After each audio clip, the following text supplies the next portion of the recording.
Well, hey everyone, this is Beth from Your Enneagram Coach, and this is Your Enneagram Coach, the podcast, where we're here to help you to understand yourself with astonishing clarity so that you can break free from self-condemnation, fear, and shame by knowing and experiencing the unconditional love, forgiveness, and freedom in Christ.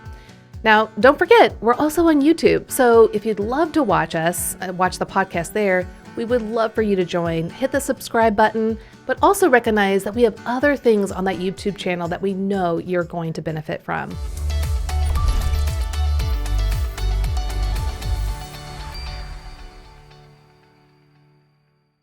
Well, today, as you can see, my husband Jeff isn't here, but I have Adam Breckenridge, our director of coaching, who's going to co-host with me. We have a very special guest who went through our Become an Enneagram Coach training and who has taken it so far. So Adam, it's so good to have you with us. Hey Beth, thanks for having me. This is always one of my favorite things to do is to come hang out with you on the podcast. I know, I just love it. Well, today our special guest is Elizabeth Bennett, and Elizabeth lives up in the Northwest, actually one of my favorite places, Olympia, Washington, where one of my best friends lives. And Elizabeth went through our training of becoming an Enneagram coach, but not only that, she has taken it really far. So I can't wait for you guys to hear all of the benefits of becoming an Enneagram coach and the experiences that you can have, not only taking the course and blessing yourself through transformation, but watching other people's lives transform in multiple ways. So Elizabeth, welcome. We're so glad that you're here. Yes, thank you so much for having me. I mean, any chance to plug coaching, it's one of my favorite things to do. So.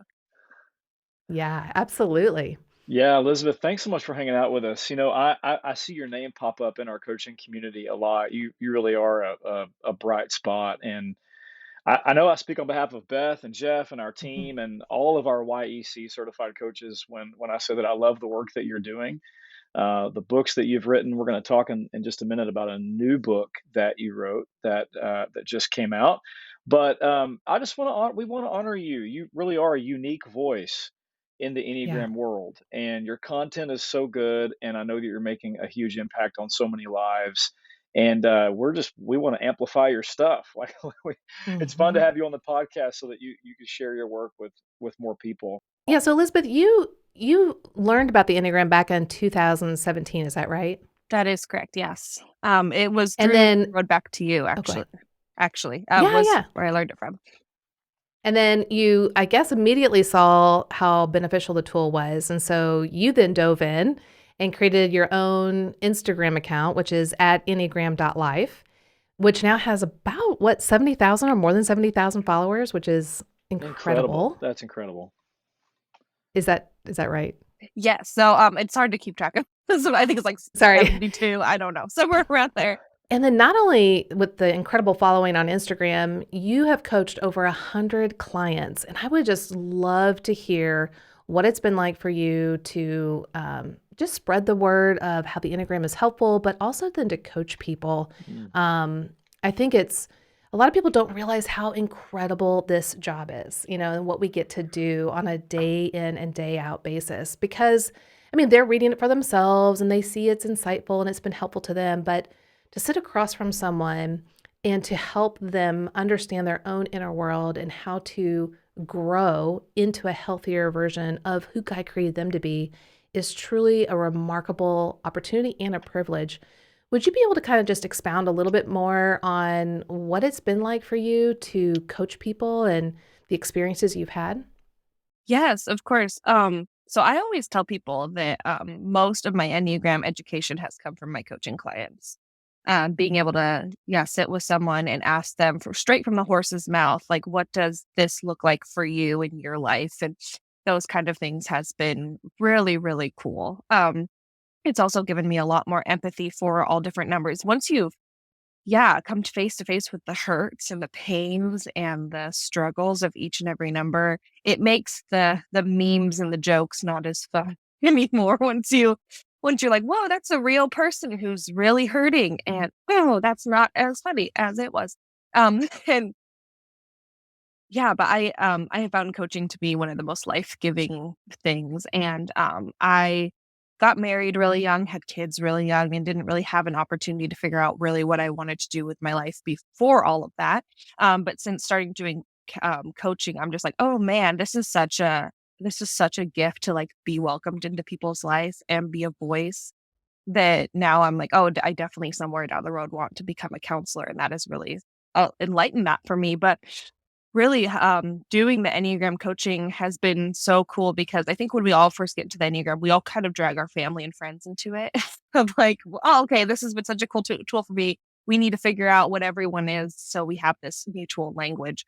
And there's just a different resistance to, a family member trying to be a prophet in their hometown to people coming to you that are ready and willing and wanting to grow, and just how much more fun it is when people are wanting you to speak into their life and wanting to explore the Enneagram.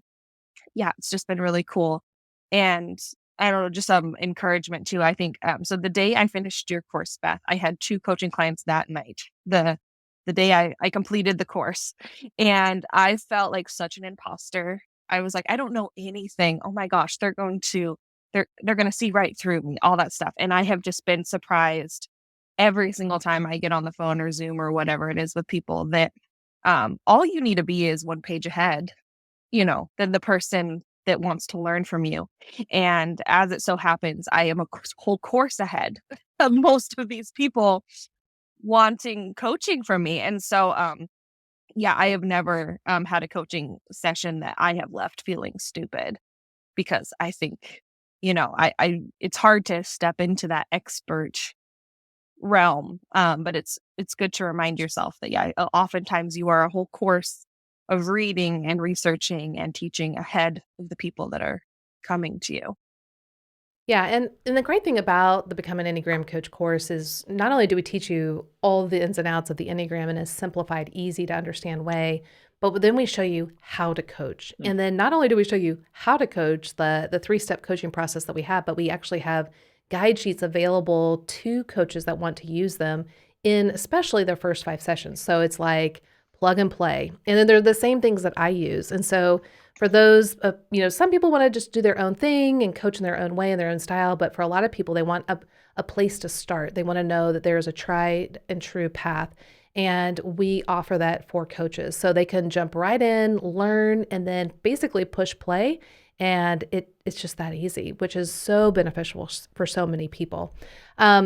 So one thing I just kind of was curious about is like, so you learned about the Enneagram in 2017. And it really helped you. But what made you decide to become an Enneagram coach? Like what led up to that decision?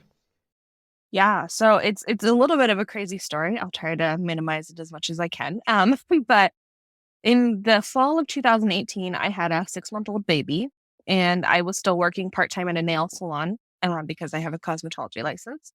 And I decided to quit that and just go full-time staying at home. And me and my husband were talking about the Enneagram so much. It's helped our marriage unbelievably. I'm an Enneagram 4 and he's an Enneagram 1. So, yeah, learning those differences about each other has been super, super helpful. And so we were talking about it every day, all the time. And we decided, I was like, oh, well, it'd be cool to create like a Instagram or Twitter that's like Enneagram thought of the day, like just kind of talk about what we're talking about. And my husband is a business major. And so we had this whole plan before we did our Instagram of like, oh, we should start out just describing what the 9 types are. And oh, we should interview people and have it from those people to explain their own type and do those kind of things. And so we did those first 9 posts and we're getting really good feedback and I was really enjoying it. And that just so happened to be the September before the December when the Enneagram Bingo came out, and then Instagram exploded for the Enneagram.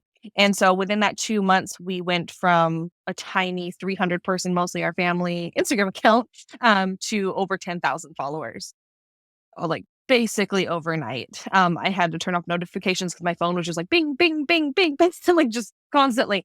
So many people asking questions and commenting and all this stuff. And so it was really, really cool. And God was just obviously opening a really big door for us.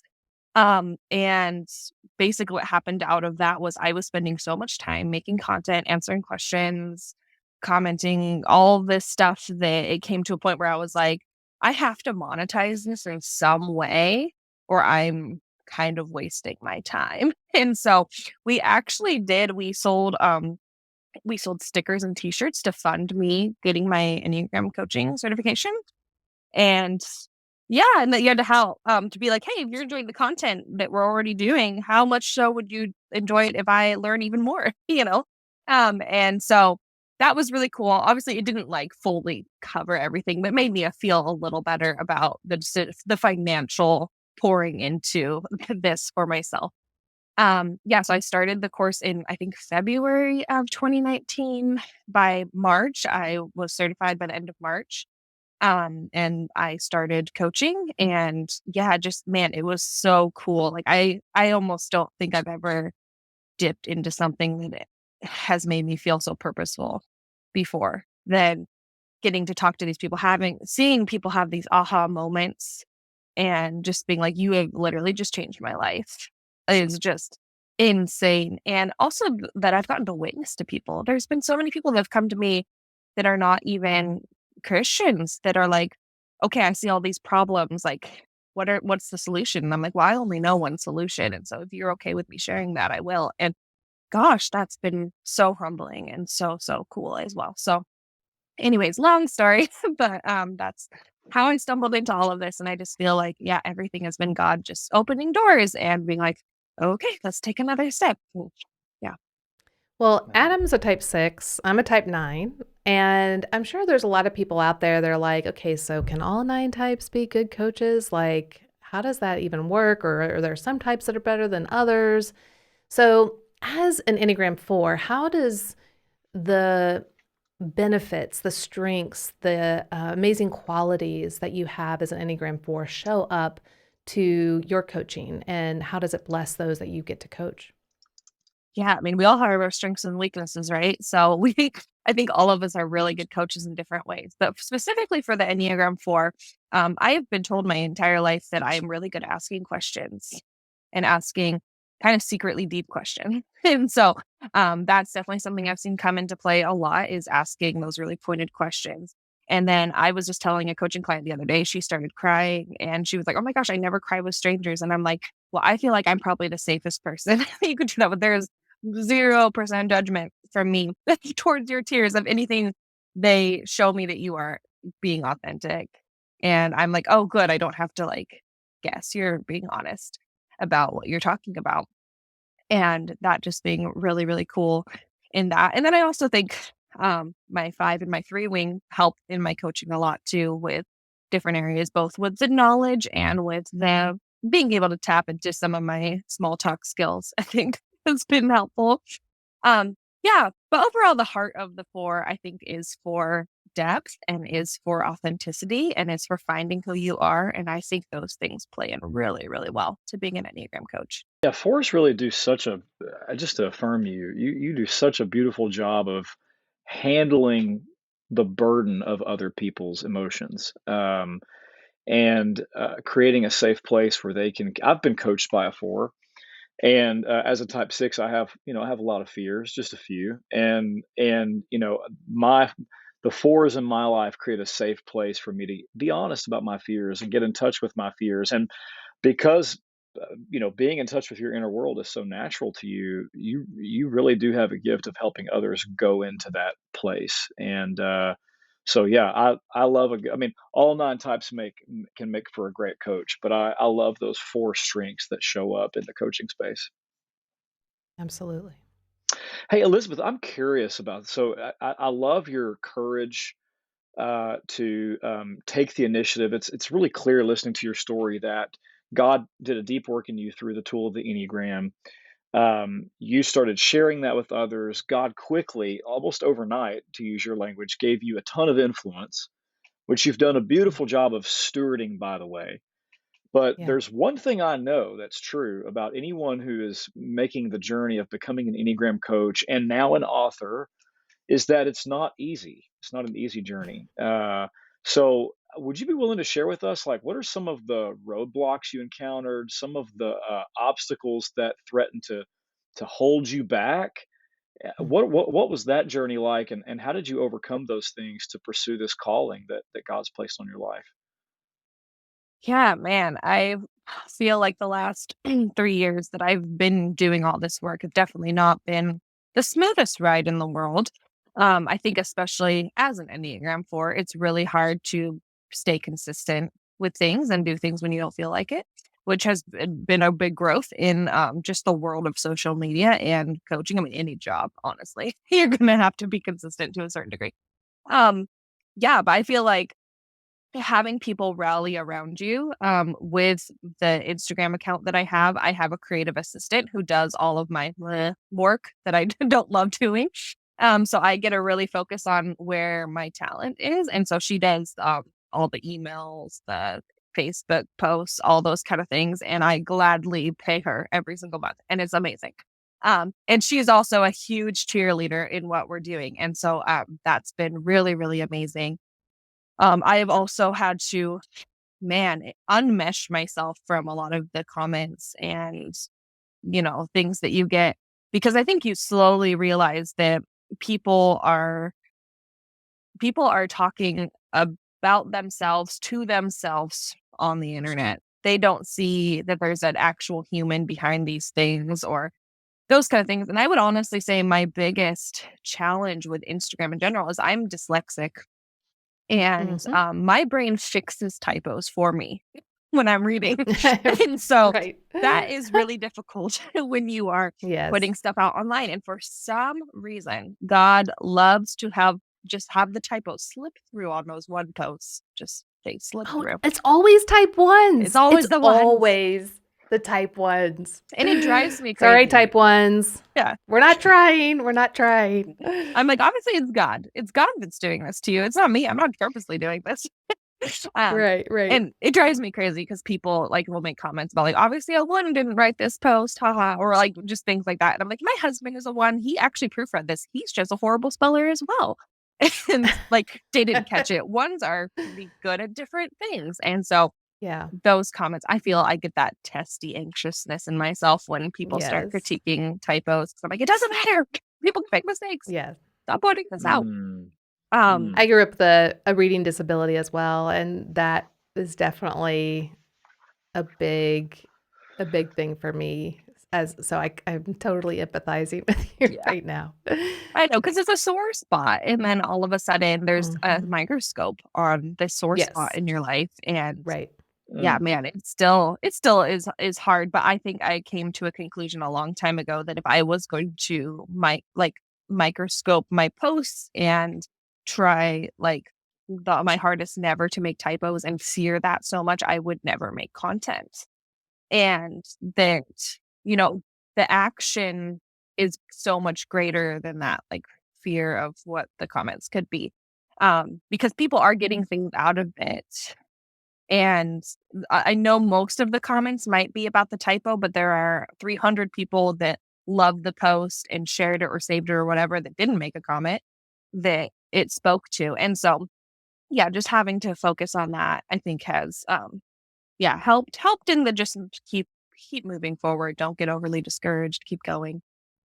And honestly, with the coaching outside of Instagram, I feel like I haven't really gone through a ton of obstacles. I've definitely had to figure out a couple of different demographics that I don't think are my ideal client, and have had to be like, oh, I'd feel a little weird about coaching single men in their 20s because I'm a married woman in my 20s. It's just, I tend to go really deep and personal, and because I'm an Enneagram 4, that's where I go. And I'm like, I just don't really feel like this is appropriate. So I've had to I don't really coach young men just because of that. Or sure. Well, then it's easy, things like that. And that's great to focus in on, where's your sweet spot? What do you enjoy?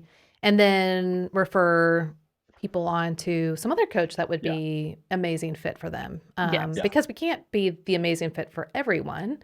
So I think that's just a lot of wisdom. I think there's just to name where you excel. And just like you said earlier, there are certain, as a 4 would probably say, there's certain mundane tasks that I don't want to do. Well, I just hired someone and I'm happy to pay them to do those tasks that don't bring life to me. And we all have those things. And it's great that you've seen that and you've kind of sorted things out and then delegated. That's not easy to do, especially when you kind of have, maybe so many resources. It's like, you know what, this is important to offload or to delegate this so that I can stay fixated and focused on what I'm really good at.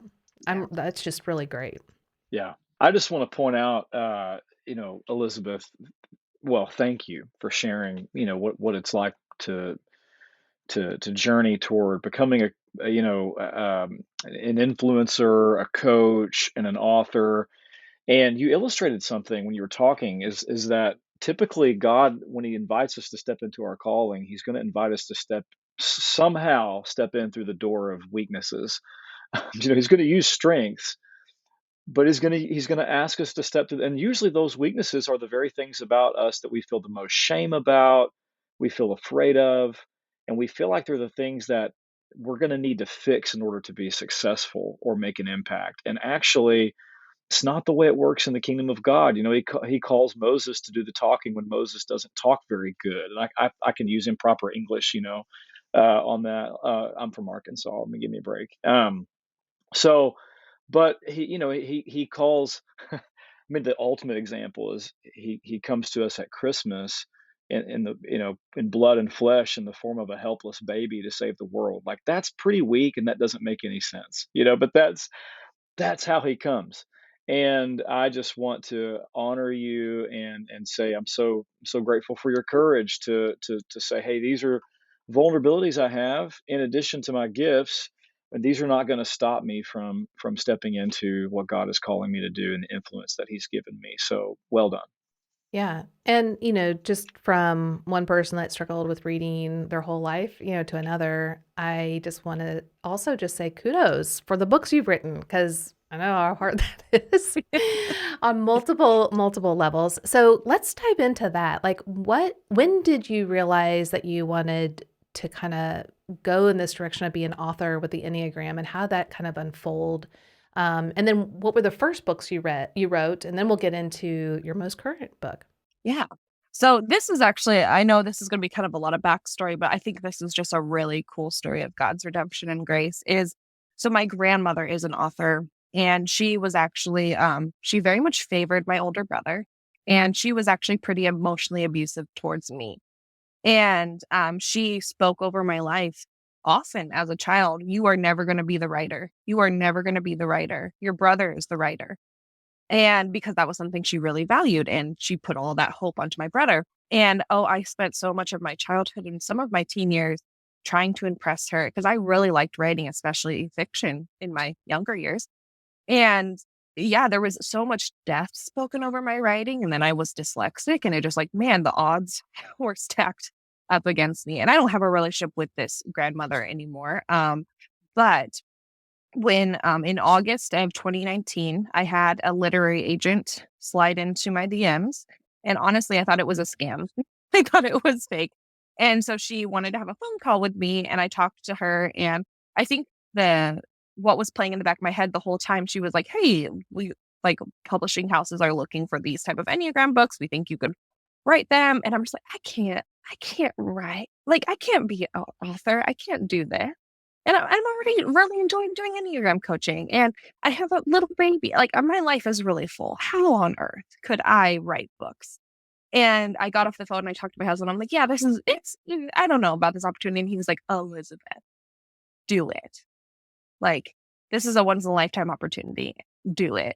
And I was like, oh, I wonder what that would look like. And just talking to my parents, they were just all of a sudden, like, so excited, like, oh my gosh, that you would be amazing. You've always been such a good writer. And I'm like, really? Like, okay. I mean, okay, we'll see. And so me and my husband created a book proposal together in a weekend, and got that to the literary agent. And I had 4 different offers that I was sorting through from publishing houses. And these are my Enneagram devotionals that I wrote. So they are 60-day devotionals for each type. And how I organize them is going over basically different strengths and weaknesses of the type. So things God needs to help you with, and things for you to recognize and step into. And then your stress and growth numbers. So we do 10 days on each different topic. And man, yeah, I had 3 months to write the first 3. And that was the December before COVID. And I also found out I was pregnant. And It was insane. I was in coffee shops dry heaving, writing because I was pregnant. And yeah, so I had people help, which was really hard as an Enneagram 4. I want things to be my own. I want them to be unique. I want them to be me, you know? And so God really humbled me and being like, you can do this. You can do this by yourself. And so I paid out of my own pocket different types to help me write each of the books and write devotionals for their own type from their perspective. And so I wrote the Enneagram 4 one pretty much almost by myself, but all the other ones have devotions written by that type for them.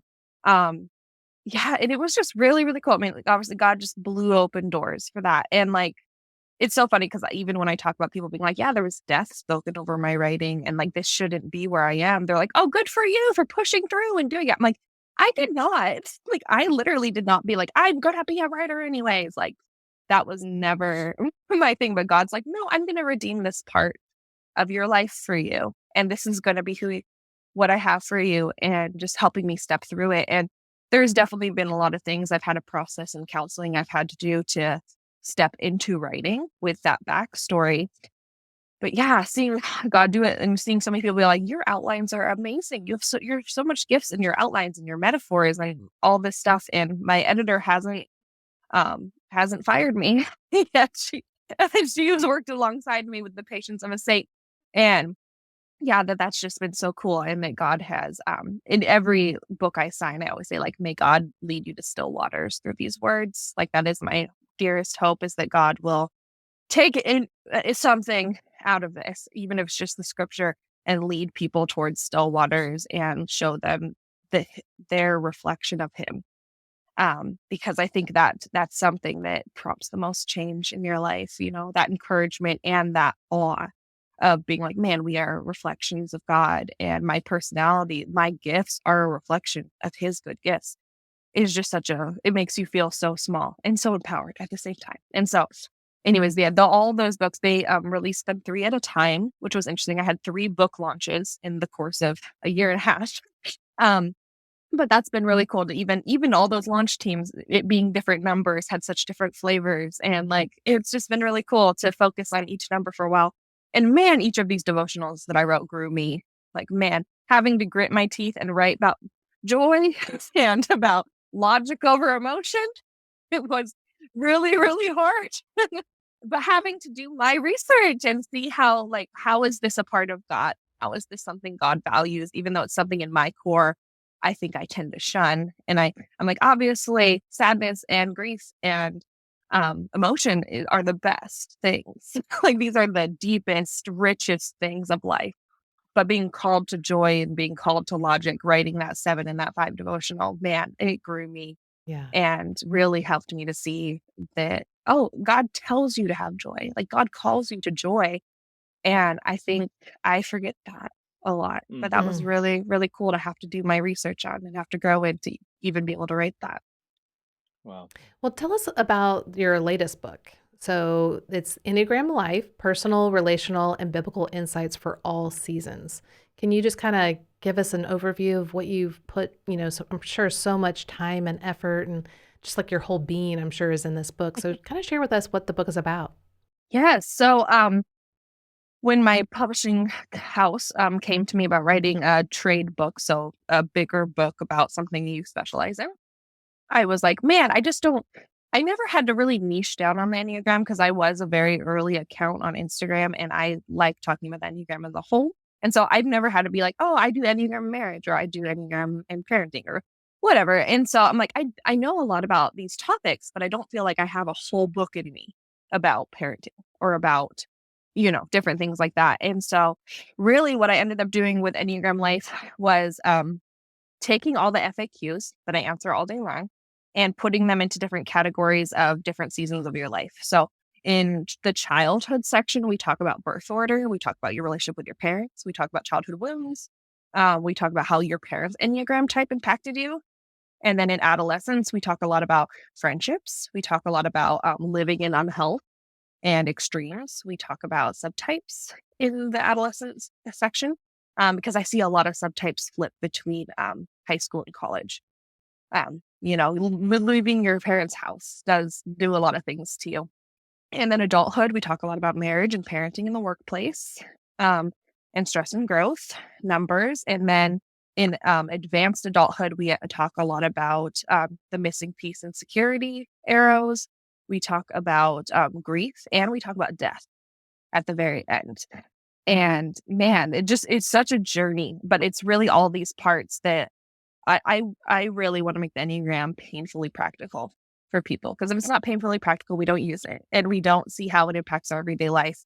But when you get the information about your personality and how it impacts, where you line up in your family and your friendships and your workplace, because we know it does, but sometimes we like to pretend it doesn't, or we don't know how those things interact with each other. Um, and so, yeah, this book has so much information and so many different topics.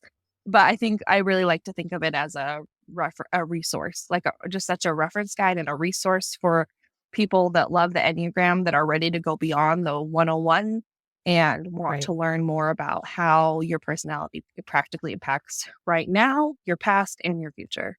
Mm. Yeah. Oh, that's beautiful. Well, as we wrap it up, I just love to hear, what would you say to the person that's out there that has really experienced that personal transformation or relational transformation that you've experienced, and they do want to pay it forward, but they've got their own head trash and limiting beliefs. What would you say to them in just going ahead and jumping into the Become an Enneagram Coach course? What advice would you have for them? Yeah. So if you are dealing with all of your insecurities and you're learning about the Enneagram, and as well as wanting to become an Enneagram coach, I think I would just encourage you that God uses steps in your life. You don't have to build the entire house to have something be worth something.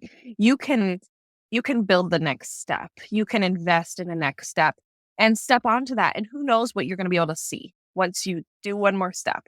And God might completely change your trajectory and might completely do something else with your life. I mean, I had a baby boutique 5 years ago, like on Etsy. And I can look back at that and be like, oh man, that was such a waste. That was such a waste of my time. Look what I'm doing now. I don't do that at all. But I'm like, man, how much about social media did I learn from having that baby boutique? And God used that step. And so I think a lot of us, we get too far ahead, especially when we think about Enneagram coaching. We're like, okay, am I going to quit my job? Am I going to have this be my full-time thing? I'm creating a small business. It's like, you could just take one more step. You can just learn more. You can actually see the ins and outs of what a coaching would look like. You can coach one or two people. You can, just take those next steps and see what happens, because we can trust God to fling open those doors if he wants us to, or we can trust that whatever we're doing now might even turn us into a different thing. I mean, if I started Enneagram coaching and if I didn't have any kids or was in a different stage of life, maybe that would have led me to become a counselor out of that. Mm-hmm. And that would Sure. have been just as cool as what I'm doing now. So yeah, I would just tell people Yeah. to trust that just that next step. If this is something you feel like God's calling you towards, you don't need to have all the answers and you don't need to know exactly where you're going to go with it, just to do the next thing. Sure. That's great. Well, and a great next step for those that are interested, we actually have a free mini course for people to check out. There are 3 videos that really kind of outline what this is like. So for those of you that are kind of interested and you're ready to take a next step, one of the ways that you can do that is go to yourenneagramcoach.com/mini course. And there you can just easily sign up to get that free mini course, and we'll kind of take you through some of the process so you can understand that. But also, if you want to know more about Elizabeth and what she has going on, you can go to her website, which is elizabethbennettenneagram.com. And Elizabeth is spelled with an S, just to let you know, elizabethbennettenneagram.com. But she's also, again, on Instagram at enneagram.life. Is there any other places that people can find you, or is those the 2 main spots? 2 main spots. We do have a Facebook.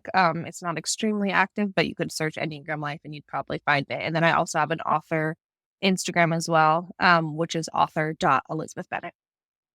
Great, great. Adam, do you have anything else to add? No, I just so appreciate your story, Elizabeth. Thanks for sharing it with us. Really, really left an impact on me today to hear you talk about your journey toward, from childhood all the way to, doing what you're doing Mhm. now. And I don't remember who said it, but I was reminded as you were talking, someone once said, your destiny is often hidden in your history. And I just Mm, think it's really powerful that those false narratives that were spoken over you at such a young age, they're not defining you, and yeah. you're moving into finding your voice, living into your calling, and it's making a huge difference. And I know I can speak on behalf of Beth and our team that we're just really proud of. As one of our Mhm. certified coaches, we're just really proud of you and the work that you're doing. And thanks for coming and sharing that with us today. Yeah, thank you Yeah. so much. Yeah. Yeah, really warms my heart. I just can't believe that what I get to do and how God is using it. It's been really, really humbling. So, thank you for letting me Yes. share. I mean, I just wish everyone could kind of like join in, like a sneak peek of what it's like, as a coach, to see the faces of these people that have these aha moments that are life changing, life altering, Yeah. relationship changing, like you said, in our marriages, our parenting, our, uh, working with coworkers and everything. I mean, it's just so life-giving to have the privilege and the honor of coaching people into their own personal transformation. So, yeah, well, thanks for coming. Thanks for being vulnerable and transparent, sharing with us, your weaknesses, but how God has used that to bless others, even though you struggled with reading and you were, like your grandmother spoke over to you things that could have completely inhibited you, but you took that step of faith and Yeah. trusted God has put this in my path and I'm going to take it. And just the blessings that it has had on people. I'm so proud of you, and I'm so grateful that that you are doing exactly what God is calling you to do. And so for those of you again that are interested in becoming an Enneagram coach, we have our own certification program called Become an Enneagram Coach course, and you can get our free mini course at yourenneagramcoach.com/mini course. But as always, remember that the Enneagram reveals your need for Jesus, not your need to work harder. It's the gospel that transforms us. We'll see you next time. Bye-bye.